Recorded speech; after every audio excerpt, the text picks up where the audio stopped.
Have you ever had a client walk in saying they have a slipped disc or a blown out disc, or maybe even they say somebody told them they had a herniated disc and you don't know what to do?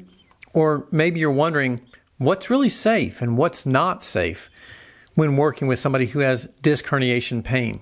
In this video, we're breaking down exactly what happens with disc herniations and how massage therapy can help people with disc-related pain while avoiding some of the common treatment mistakes. So if you work with clients having disc herniation problems or pain that might be associated with disc herniation, this is essential knowledge that can make you a much more confident and effective therapist working with them.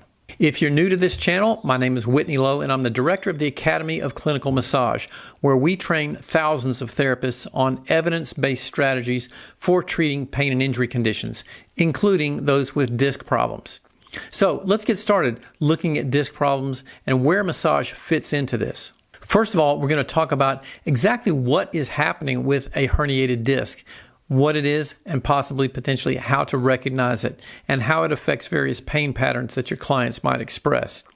Then we're going to discuss several other assessment strategies, and most importantly, some critical red flags that might tell you when that person needs to immediately go see somebody else, or other things that might be causing significant problems where they need to see another healthcare provider. And finally, I'll share some strategies for hands-on care in addressing various types of disc herniation problems, where massage fits into this, things that'll be helpful, and some things to avoid. So let's dive in. So the first place we want to start is looking at what the intervertebral disc is and what might happen with disc herniation problems. Right now we're looking closely here, zooming in on the lumbar spine, and you can see here are the large vertebral bodies of the spine, the transverse processes which stick out here to the side, and then this of course is the intervertebral disc. Now let's take this body of the lumbar vertebra off for just a second so we can see down inside. Now, if we've taken off that lumbar vertebra, we can see deep inside, here's an intervertebral disc, and it's really composed of two separate components. The inner component here is called the nucleus pulposus, and this is sort of a gel-like substance inside the intervertebral disc. And then on the outer edge here is the annulus fibrosus. And the annulus fibrosus is a series of concentric rings of cartilage that hold the nucleus intact. And that basically provides a strong cushion against the compressive forces that the lumbar spine is exposed to. Now, what we do know about intervertebral disc compression and disc herniations is that when these discs are exposed to compressive forces, the nucleus gets pushed against the outer edge of the annulus fibrosus out here. And as it does, it may protrude and cause the annulus to change its shape. Now, once we put that vertebra back on here and look at what happens when that nucleus pulposus pushes out against the annulus and presses the annulus out into a position that changes its shape, the annulus will have a tendency to protrude out here to the side. And unfortunately, the structures that are right in the way are, of course, the nerve roots. And this is what happens when a disc presses on nerve roots. Let's just slide this over a little bit and we can see right again up close where those nerve roots are particularly vulnerable to getting compression from the intervertebral disc. Now there's actually, if we look here, this structure we highlight on the front side is called the anterior longitudinal ligament. There's also a ligament inside the spinal canal called the posterior longitudinal ligament. It goes straight down the middle of the spine on the posterior side, inside the spinal canal. That posterior longitudinal ligament generally prevents the disc from protruding straight posteriorly and pressing on the sensitive neural structures such as the branches of the spinal cord down here. But in some cases, it won't prevent that if there's an injury or some kind of damage to that posterior longitudinal ligament. And if you get pressure straight back onto those fibers of the spinal cord, that's a very serious complication called cauda equina syndrome. You may remember from your anatomical studies, the cauda equina refers to the horse's tail, or it's the name for a horse's tail, which is the sort of eventual branches when that spinal cord branches into those further divisions down here. Let's just take these vertebrae off for just a second. We can see that really quickly here. We can see that cauda equina coming down in here. And again, if that disc is pressing straight posteriorly, it will press on all of these fibers of the cauda equina. And this is a situation if a person comes in describing things like bilateral lower extremity neurological symptoms, bowel or bladder dysfunction or sexual dysfunction or anything affecting pelvic floor function, that's a good indication of potential compression on the cauda equina. That person needs to immediately be sent to the emergency room or somebody who can do a much more comprehensive evaluation with them, because this can be a very serious and complication with long-term detrimental effects. So they need to immediately go see somebody else. So this is a big red flag if somebody ever mentions those particular symptoms when they're talking about neurological pain that might be associated with disc pathology. Now, generally, one of the things that is a very common precaution or concern or fear among a lot of massage therapists in working with somebody who has disc herniations pressing on a nerve root is, am I going to make that worse? And one of the things I want to call your attention to here is we look at the lumbar region.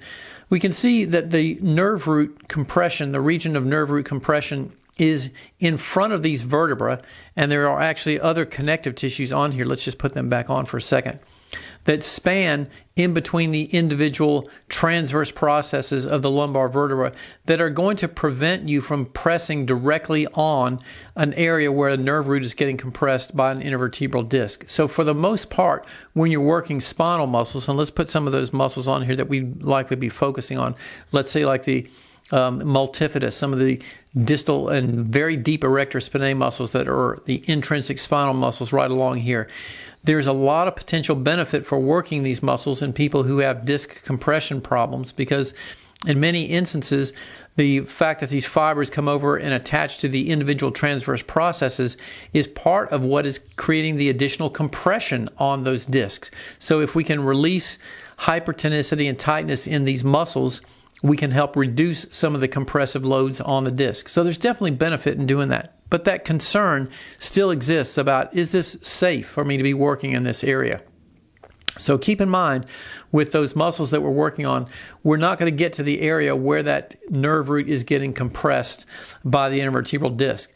But do note that by putting pressure in this area, there is some potential that you might move these vertebrae a little bit, or move some of the spinal structures, and maybe you're moving something just enough to increase the pressure against that nerve root, so that could cause symptoms to recur.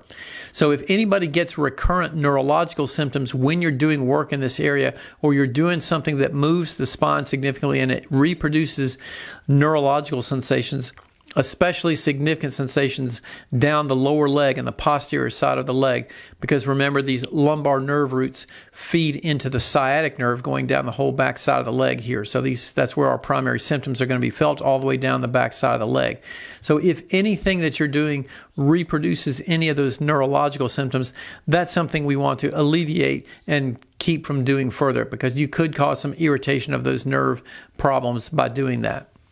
So one of the most important things that massage therapy can do for these disc herniation problems is really just settling down the nervous system and getting the nervous system to be less sensitive and sort of calming everything down. So slow rhythmic work tends to be really beneficial here to kind of down-regulate pain sensitivity, and working with muscle guarding, because oftentimes there's significant muscle spasm in conjunction with the nerve compression because the muscles are spasming in response to the pain. So we're trying to address any compensatory patterns in the low back and hip muscles and see if any of the work that we can do can help decompress those loads on the lumbar vertebra that might be leading to further nerve irritation. So keep in mind, we're not doing anything specifically to the disc herniation. We're not fixing or helping necessarily alleviate a disc herniation. We're trying to address the compensatory factors that come as a result of that disc herniation and reduce the irritation and pain sensations that that client is experiencing. So in addition to the work that we're doing, self-care things that the client is doing at home can also be very helpful. Many times that you're working with clients who have disc herniation problems, they may also be seeing somebody else at the same time. For example, they might be seeing a physical therapist or an orthopedist who's given them exercise recommendations and things that will be beneficial for them to do to decrease the compressive loads and get those tissues sort of accommodate the nature of the compressive forces on there and get the pressure off of that nerve root. In many instances, it's really a lot about coping strategies and just getting the nervous system to settle down a little bit.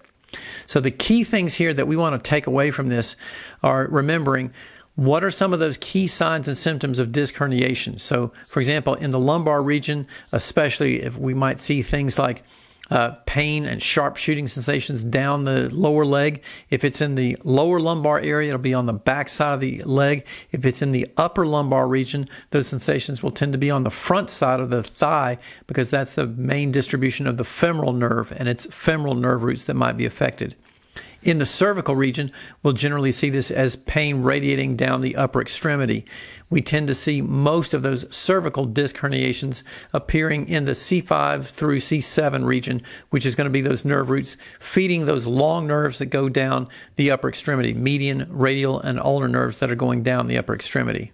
Again, important to remember some key red flags that we might run into if a client is expressing any of those symptoms that might indicate cauda equina syndrome or more significant pressure on nerve roots. Make sure they get referred immediately to a healthcare professional for further evaluation. If you've got further comments or thoughts to share, we'd love to hear more from you about your experiences with disc pathology. And keep in mind, if you're a massage therapist doing work on clients who've been either diagnosed with a disc herniation or just say they have a herniated disc, it's not necessarily a contraindication to doing massage, but it does require you to work smartly and effectively and using appropriate cautions and making sure you're not violating any significant contraindications that might be more serious concerns. And of course, if you'd like to dive into this topic further, we'd love to have you come join us in our orthopedic massage courses here at the Academy, which dive into these topics and so many more about various pain and injury complaints so you can help your clients get out of pain and be a much more successful therapist. We'll see you in the next video.